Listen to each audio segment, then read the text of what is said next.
शिल्पकला और मूर्तिकला की एक बड़ा ही प्राचीन परंपरा हमारे देश में रही है और पूरे दुनिया में भी रही है। उसी परंपरा को आज एक गाँव अभी तक ज़िंदा रखे हुए है और उसी गाँव में फ़िलहाल हम आपको लेके चलते हैं। पत्थरकट्टी वही जगह है जहाँ आदमकद जो प्रतिमाएं हैं वो बनाई जाती है। पत्थरकट्टी की अगर हम बात करें, अगर इसके लोकेशन की बात करें तो गया ज़िला मुख्यालय से तकरीबन 30 किलोमीटर की दूरी पर यह एक छोटा सा गांव है जहां की घर घर में आपको मूर्ति उद्योग से जुड़े हुए लोग मिल जाएंगे और यहाँ पे तकरीबन प्रत्येक घर में मूर्तियाँ बनाई जाती है। इसके पहले आपको थोड़ा सा हम अगर हिस्ट्री में ले जाएं तो इस गांव का एक समृद्ध इतिहास रहा है।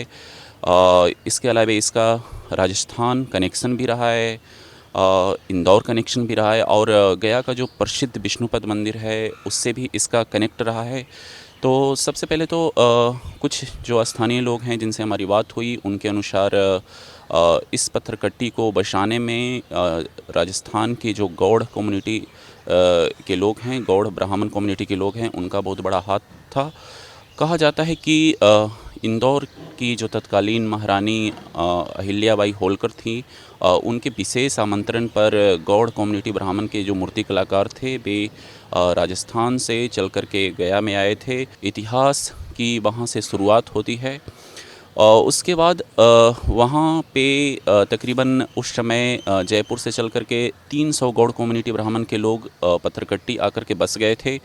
वहाँ पे उन्होंने पत्थरों को तराशा, मूर्तियों का निर्माण शुरू किया और फिर एक बेहद ही समृद्ध मूर्ति कला का एक इतिहास वहाँ से शुरू होता है। आप जैसे अभी मूर्ति व्यवसाय से जुड़े हुए हैं? हाँ, हम तो बनाते ना हम। अच्छा, आप तो मतलब खुद बनाते भी हैं? हाँ, हमारे घर में करिए। सही, आप ही का घर है? हाँ, हमारे बच्चा से। अच्छा, एक सेकंड, एक चीज़ और, जैसे आप लोगों के बारे में कहा जाता है कि आप लोगों से ही फिर जो स्थानीय यहाँ पे लोग हाँ, हैं, हाँ। तो उन लोगों ने मतलब मूर्ति बनाना सीखा। तो वो मतलब अभी किस तरह से काम कर रहे हैं यहाँ हाँ, पे? कर रहे हैं आगे बगल गाँव में ये सब देखिए, अगर ये सब है इसका मतलब हम लोग राज्य अलग सब यहीं सीखे सर। तो ये लोग मतलब आप ही के पूर्वज लोग से सीखा? अपने हाँ, ये ट्रेनिंग स्कूल था इसका सिखाने का और कुछ देखते देखते भी सीख गए सर।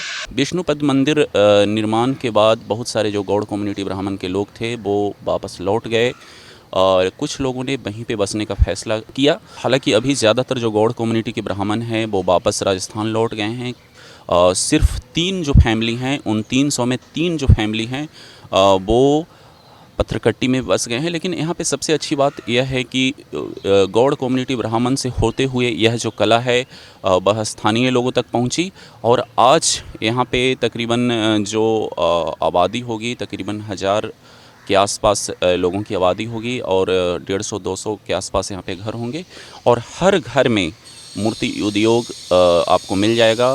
यहाँ की मूर्तियों की ख्याति न केवल देश में है बल्कि विदेशों में भी है और जब से ऑनलाइन और डिजिटल मार्केटिंग का दौर आया है तब से यहाँ के जो उद्योग है उसकी चमक और पहले की अपेक्षा बढ़ गई है।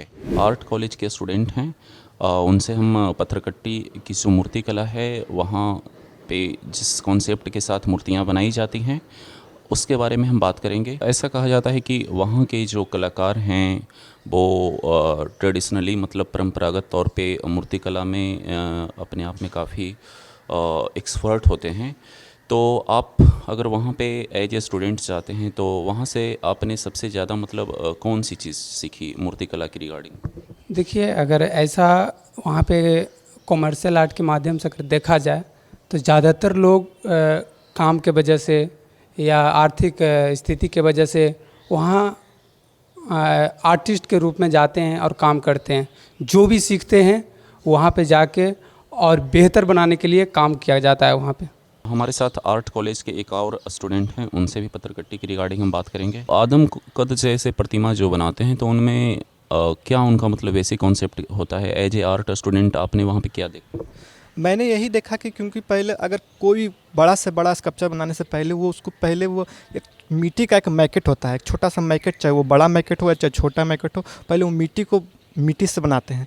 मिट्टी से बनाने के दरमियान जो गलतियां होती है वो उसमें ऊपर जान जाते हैं कि यहाँ कहाँ मेरी गलती हो, क्योंकि वो पत्थर एक ऐसा माध्यम है कि अगर वो गलती से कहीं कट जाए तो वो जुटेगा नहीं, पर मिट्टी एक ऐसा कि हम जोड़ सकते हैं।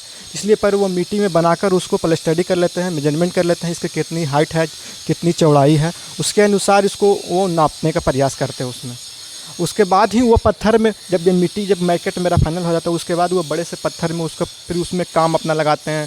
और जो डिवाइडर होता है उसके अनुसार पहले वो मिट्टी में करते हैं मेजरमेंट, उसकी आइज़ कितना है, उसकी नोज़ है, उसकी माउथ है, उसके अनुसार ही वो पत्थर में काटते हैं।